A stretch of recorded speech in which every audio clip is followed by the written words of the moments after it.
they decided to secretly go into league with the Hitler regime and become the biggest car maker in the Third Reich. No, it was not Ford, no, it was not Porsche or Benz, it was Opel. And General Motors made the Blitz truck for the Blitzkrieg. And they even positioned spare parts and trucks all along the Polish border for the invasion, which began at dawn on September 1st, 1939. And it went all the way into World War II. And eventually they operated through neutrals in Denmark and in Vichy, France, and in Spain, and in Sweden, and elsewhere. When Germany had lack of foreign exchange to pay for parts, GM,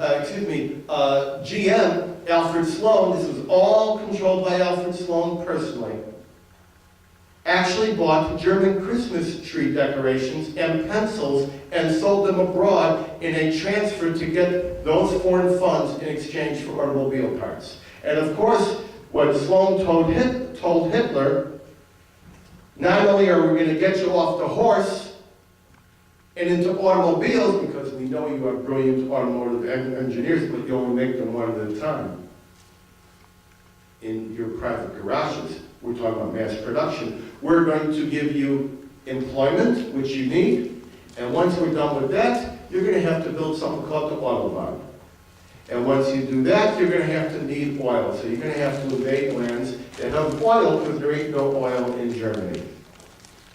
And using this idea, you'll be able to take over Europe, which is just what you want to do. And that's why General Motors got a special medal from Adolf Hitler in 1937 for special service befitting the Third Reich.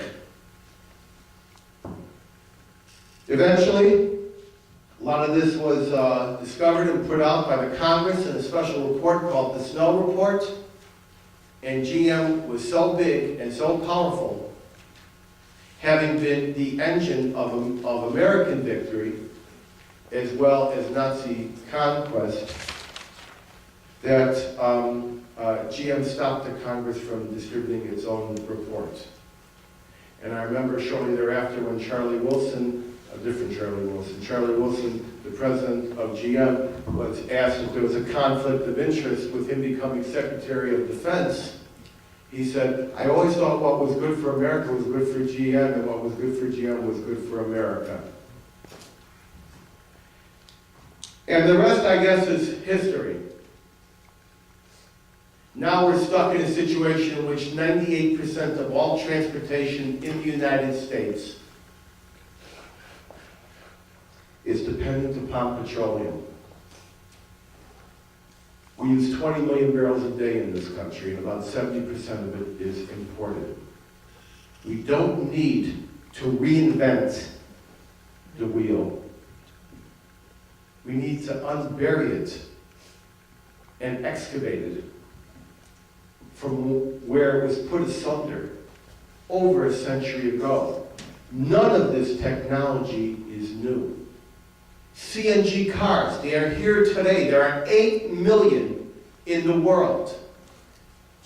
Honda is the only maker of any in the United States. They make 90 a month. They are suppressing their own technology in the Honda GX. When you're out of here, go to your phone, call up the Honda dealer and say, Honda makes a Honda GX, you got a website for it, I want to buy one right now. Answer, you can't. Not only that, they make a home refueling device called the Fill, which connects to a garage, which can be put in your garage, connects to oven gas, and fills the car. No more gas stations. Fill refuses to sell that to 99% of the Americans who want it. Who owns Fill? Honda, through subsidiaries. T. Boone Pickens said, I'm tired of this. I will buy Fill, and I will allow people to convert to CNG. Honda said, fine, it's $17 million. T. Boone Pickens said, show me the financials. This is Wall Street. We have to do our due diligence. They didn't. They wouldn't. The deal went asunder.